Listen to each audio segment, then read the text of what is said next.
নমস্কার বন্ধুরা, প্রিয় ফুড কিচেনে তোমাদের সবাইকে স্বাগতম। আজ আমি রান্না করব মূলো সিম দিয়ে মাসকলাইর ডাল। তাই কেটে নিয়েছি সিম আর মূলো। এদিকে কড়াইতে জল বসিয়ে দিয়েছি, জলটা ফুটে গেছে। এবারে দিয়ে দিব কাঁচা লঙ্কা, দিয়ে দিব স্বাদ মতো নুন, দিয়ে দিব কেটে রাখা মূলো আর সিমগুলো।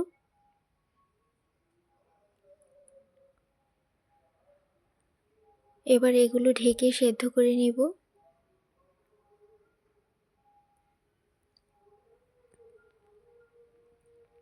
দেখো বন্ধুরা, এগুলো প্রায় সেদ্ধ হয়ে গেছে। এবারে দিয়ে দিব গুঁড়ো করে রাখা ডাল। ডাল দিয়ে সাথে সাথে নেড়ে দিব, না হলে জমাট বেঁধে যাবে।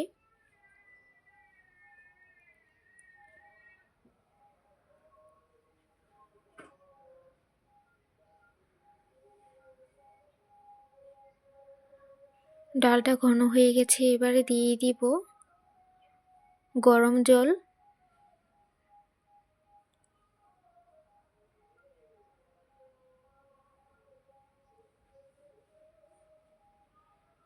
দিয়ে দিব হলুদের গুঁড়ো।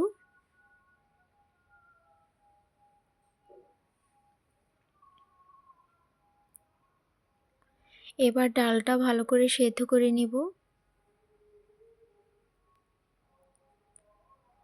দেখো বন্ধুরা, ডালটা ফুটে গেছে। এবার নামিয়ে নিব।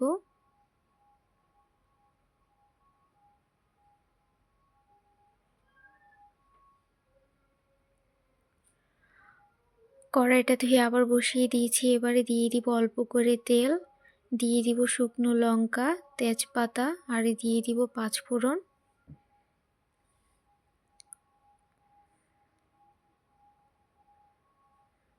এবার ডালটা ঢেলে দিব।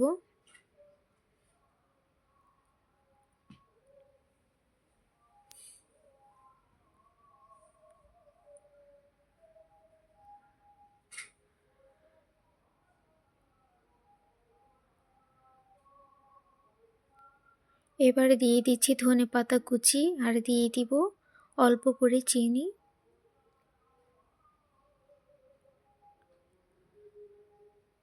ডালটা হয়ে গেছে, এবার নামিয়ে নেব। বন্ধুরা, ভিডিওটি ভালো লেগে থাকলে অবশ্যই চ্যানেলটি সাবস্ক্রাইব করে রাখবে, আর লাইক কমেন্ট শেয়ার করতে ভুলবে না। এভাবে সিম আর মূলো দিয়ে মাসকলাইর ডাল রান্না করে খেয়ে দেখবে, দারুণ লাগে খেতে। দেখো কতটা সুন্দর হয়েছে, আর খেতে তো অসম্ভব টেস্ট হয়। তোমরা এভাবে রান্না করে খেয়ে